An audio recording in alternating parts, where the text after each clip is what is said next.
ईशान किशन और सूर्य कुमार यादव की धुआंधार बल्लेबाजी नहीं आई मुंबई इंडियंस के काम और अब सामने आ चुके हैं प्लेऑफ के लिए 4 टीमों के नाम। नमस्कार, झमाझम क्रिकेट की टनाटन खबरों के साथ मैं हूं राजीव मिश्रा और आप देख रहे हैं दुबई में दे दनादन। और वाकई दुबई में दे दनादन बड़े दिनों के बाद देखने को मिला, जहां एक तरफ मुंबई इंडियंस ने 200 से ज्यादा का स्कोर बनाया, वहीं सनराइजर्स हैदराबाद ने रनों का पीछा करते हुए लगभग 200 रन बना लिए थे। यानी कि 40 ओवर के मैच में 400 से ज्यादा रन बने। इस रनों की बरसात पर बात करेंगे। मुंबई इंडियंस कैसे टूर्नामेंट के आखिरी मैच में धुआंधार बल्लेबाजी करके भी अपनी जगह नहीं बना पाए प्लेऑफ में, उस पर बातचीत करेंगे। लेकिन उससे भी बड़ी जीत मिली रॉयल चैलेंजर्स बेंगलुरु को। आखिरी गेंद पर छक्का लगाया के भारत ने और लंबे समय से जो एक सवाल चला आ रहा था कि भारत के साथ कि आखिर विराट कोहली इनको क्यों बल्लेबाजी में प्रमोट कर रहे हैं, वो दांव आखिरकार पूरी तरह से सही साबित होता नजर आया जब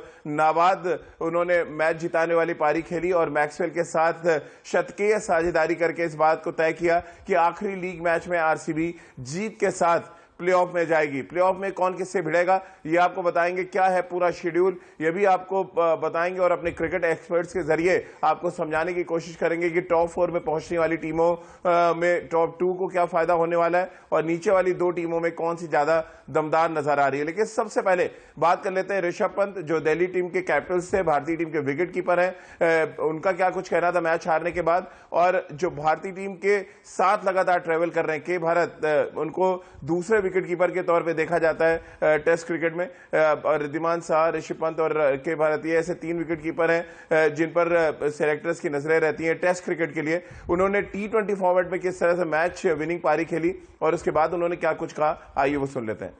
तो आपने सुना, देश के 2 विकेट कीपर एक तरफ दिल्ली कैपिटल्स के लिए कप्तानी कर रहे हैं ऋषभ पंत, तो के भारत जो विराट कोहली के पसंदीदा बल्लेबाजों में से एक बन गए। फेज 2 में उन्होंने आखिरकार अपना रंग जमाया और बेंगलुरु को मैच जिताया। बेंगलुरु पहले ही क्वालिफाई कर चुकी थी, लेकिन दिल्ली जो नंबर 1 की टीम है उसको किस तरह से हराती है इस बात पर सबकी नजरें टिकी हुई थी।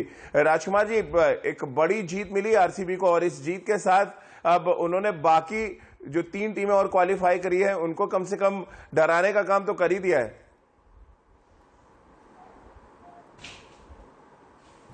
बिल्कुल राजीव, इस जीत के बहुत मायने यही है कि यहाँ से मनोबल बहुत ऊंचा होगा आरसीबी का। जब आप जीत कर किसी सेमीफाइनल में पहुँचते हैं तो आपका मनोबल बहुत ऊंचा होता है और जो एक मोमेंटम चाहिए होता है जीत का, वो शायद आरसीबी को मिल गया है। क्योंकि जिस तरह एक शानदार जीत मिली है कि भारत ने जिस तरह लास्ट बॉल पर छक्का मारा, तो उससे एक जो आपका ड्रेसिंग रूम का माहौल होता है वो बहुत पॉजिटिव हो जाता है। और जिस तरह की पारी मैक्सवेल खेल रहे हैं तो ज़रूर दूसरी टीमों के लिए चिंता का विषय है। अभी बहुत लंबी दूरी है आरसीबी के लिए, लेकिन अच्छी बात यह है कि अच्छी क्रिकेट खेल रहे हैं वो और एज ए टीम खेल रहे हैं क्योंकि सभी कंट्रीब्यूट कर रहे हैं। अगर अभी आप देखें AB डिविलियर्स का बल्ला नहीं चला है, विराट कोहली ने भी बहुत ज़्यादा रन नहीं बनाए हैं लेटली, लेकिन फिर भी टीम जीत रही है, तो ये एक खुशी की बात है आरसीबी के लिए। सबा भाई, दिल्ली टीम के साथ क्या हुआ अचानक? कैचेस बहुत छूटे, एक ही ओवर में मैक्सवेल का 2 कैच छूट गया, फील्डिंग बहुत खराब रही। अगर हम बात करें सर्किल के बाहर जिस तरह से बाउंड्री शूटी, ओवरऑल दिल्ली का अच्छा दिन नहीं था या जो दबाव बना मैक्सवेल और के भारत में उसमें बिखर गई पूरी तरह दिल्ली की टीम? कि दबाव की वजह से ये हुआ है राजीव, ऐसा होना नहीं चाहिए क्योंकि दिल्ली की टीम बहुत ज़्यादा प्रोफेशनल है।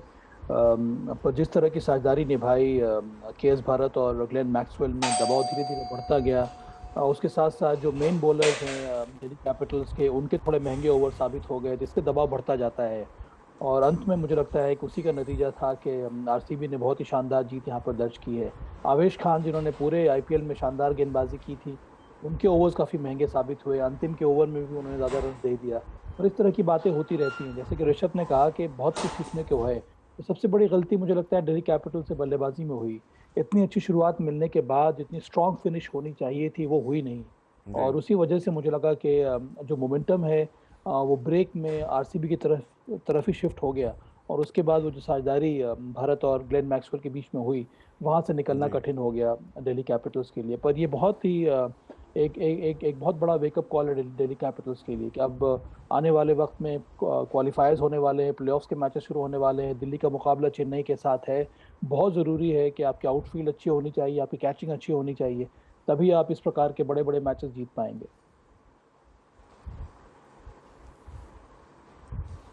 बिल्कुल। और रितेंद्र, क्योंकि आपने येलो जर्सी पहनी है और दिल्ली की टीम को खेलना है चेन्नई से, और जो एक इम्पॉर्टेंट बात है कि दोनों ही टीमें जब ये एलिमिनेटर खेलेंगी यानी नॉकआउट मैच खेलेंगी रविवार के दिन, तो दोनों ही टीमें अपना अपना मैच हार के आ रही हैं आखिरी। वो चेन्नई ने भी अपना आखिरी लीग मैच हारा और दिल्ली भी हार गई है आरसीबी के खिलाफ। कैसे आप देखते हैं इसका इम्पैक्ट कितना पड़ेगा जब आपका विनिंग मोमेंटम टूट जाता है? जी हाँ, बिल्कुल राजीव, ये बहुत इंपॉर्टेंट सवाल है। अगर हम चेन्नई की बात करें, दिल्ली की बात करें, अपना आखिरी मैच हारी है, चेन्नई तो ज्यादा हारी है। तो यहाँ पे ये बात तो तय थी कि ये दोनों टीमें टॉप 4 में हैं, क्वालिफायर खेलेंगी। अगर हम पिछले 5-6 दिन की बात करते हैं, ये डिसाइड हो गया था क्योंकि इन्होंने पहले बहुत अच्छी क्रिकेट खेली है, कंसिस्टेंसी दिखाई है। लेकिन अब पिछले 3-4 दिन लड़ाई थी कौन बड़े मनोबल के साथ जाता है। दिल्ली ने कुछ भी गलत नहीं किया था, लेकिन कल बड़ी हार इनको सौंपी गई है आरसीबी के द्वारा। चेन्नई हार के आई है। तो यहाँ पे दो चीजें हैं, या तो आपका मनोबल नीचे जा सकता है, या अगर आप बात करते हैं वेकअप कॉल की, कई बार आप कॉन्फिडेंस में ज्यादा ओवर हो जाते हैं, आपको लगता है हम तो बहुत अच्छा कर रहे हैं, हमें तो कोई हरा नहीं सकता है। तो अब दिल्ली सतर्क हो गई होगी, कुछ लूप होल्स कल दिखे हैं, उस पर काम किया जाएगा। चेन्नई बहुत सतर्क होगी, तो ये ब्लेसिंग इन डिस्गाइज भी हो सकता है, क्योंकि बड़ा मैच क्वालिफायर, एक गलती आपको पूरा बाहर कर सकती है। तो चेन्नई और दिल्ली अब बड़ी प्लानिंग के साथ जो गलतियां पिछले कुछ दिन हुई हैं उसको बेहतर करके उतरेगी और वो गलतियां नहीं करेगी। तो जो टीम गलती नहीं करेगी वो फाइनल खेलेगी। राजकुमार जी, अगर हम आरसीबी की बात करें, बैटिंग ऑर्डर को लेकर बहुत ज्यादा सवाल खड़े किए जा रहे थे। आपको लग रहा है ये जो बैटिंग ऑर्डर था ये आइडियल बैटिंग ऑर्डर है जिस तरह से रन चेस किया गया यहाँ पे?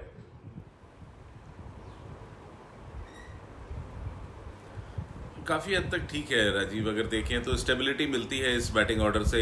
टॉप में आपके पास विराट कोहली और पाटिकल है, फिर नीचे के भरत 3 नंबर पर अच्छा स्ट्राइक रेट के साथ बल्लेबाजी कर रहे हैं और कॉन्फिडेंस दे रहे हैं कप्तान को, टीम मैनेजमेंट को कि वो कैपेबल हैं। और जिस तरह उन्होंने कल मैच जिताया तो बहुत ज़्यादा उन्हें भी कॉन्फिडेंस आया होगा और कप्तान को और टीम मैनेजमेंट को भी बहुत कॉन्फिडेंस आया होगा। और नीचे आपके पास 2 मैच विनर हैं, AB डिविलियर्स और मैक्सवेल के रूप में। तो कुल मिला के काफ़ी स्ट्रॉन्ग बैटिंग लाइनअप है आरसीबी की, और इससे सभी टीमों को आइडिया है कि आरसीबी अपनी बैटिंग स्ट्रेंथ पर खेल रही है और वो अपनी बैटिंग को बैक भी करते हैं। और कहीं ना कहीं अभी तक मैक्सवेल और भरत ने ही परफॉर्म किया है, पाटिकल, विराट और AB डिविलियर्स को फायर करना बाकी है। तो कुल मिलाकर अगर देखें, अगर 5 में से 2 या 3 भी बल्लेबाज 20 ओवर खेलते हैं तो ये काफ़ी स्ट्रांग पोजीशन में रह सकती है आरसीबी। दिल्ली टीम की बल्लेबाजी लगातार सवालों के घेरे में है सभा भाई, क्योंकि अब नॉकआउट मैचेस शुरू हो जाएंगे रविवार से। आपका क्या सजेशन होगा बैटिंग ऑर्डर को लेके, क्योंकि बैटिंग अगर आपकी ठीक नहीं होती तो फिर आप प्रॉब्लम में पड़ेंगे। बॉलर्स आपके कब तक मैच जिताएंगे? हाँ राजीव, सही कहा आपने, क्योंकि चलिए कल वाला मैच हम लोग हार गए, पर जो मैच जीते हैं वहाँ पर भी जिस अथॉरिटी के साथ दिल्ली कैपिटल्स को बल्लेबाजी करनी चाहिए वो देखने को मिला नहीं है। एक पॉजिटिव साइन कल के मैच में ये रहा कि दोनों शिखर और पृथ्वी शॉ ने अच्छी बल्लेबाजी की और अच्छी साझेदारी निभाई, जिसकी आवश्यकता थी दिल्ली कैपिटल्स को।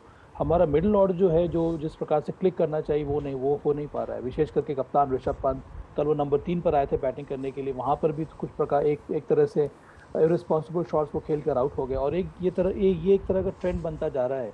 इसको रोकना बहुत ज़रूरी है। मेरे विचार में श्रेयस अय्यर को रन बनाना बहुत ज़्यादा ज़रूरी होगा, उनको बल्लेबाजी करनी होगी नंबर 3 पर, और ताकि वो इनिंग्स को होल्ड कर पाएँ।